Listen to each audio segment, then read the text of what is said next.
Satan అయితలే అని కొడతలేవా, సలి పెడతానని కొడతలేవా? కొట్టు, అన్వేషగానికి అనుఫాలో కొట్టు.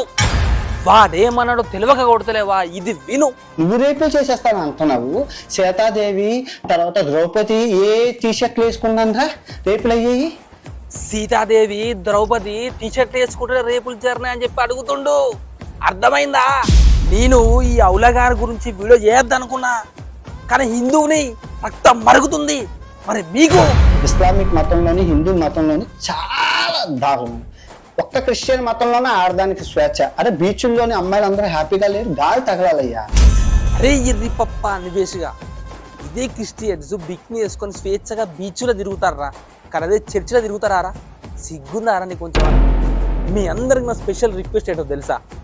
వాడి బలం, వాడి ఫాలోవర్స్. ఈ అన్వేష్ గారిని ఫాలో అవటం అందరూ మన తెలుగు వాళ్ళే, అంటే అందరి హిందువులే. అంతెందుకు, ఈ ప్రపంచంలో 1.4 బిలియన్స్ హిందువులు ఉన్నారు, అంటే మొత్తం జనాభాలో 14%. వాళ్ళందరూ నమ్మే దేవుడు సీతమ్మ గురించి కించపరుస్తావా? నీకెంత బలుపురా? ఈరోజు వీడు, రేపు ఇంకొకడు. ఇలా చేస్తే మనం ఊరుకుంటామా? తోలు తీసుడే. ఎవరైతే వీడియో చూస్తున్నారో ఫస్ట్ మీరు వానికి అన్ఫాలో కొట్టుర్రి, వానికి రిపోర్ట్ కూడా గుద్దుర్రి. ఇంకెవడైనా హిందువుల గురించి సోషల్ మీడియాలో మాట్లాడితే ఇంకా అన్వేషణ గతే అందరికీ వాడుతుందని చెప్పేసి తెలిసేలాగా వానికి చుక్కలు చూపించాలి. అన్న నమస్తేనే, ఇక వీడియోస్ చాలు కానీ వానికి అన్ఫాలో కొట్టవే.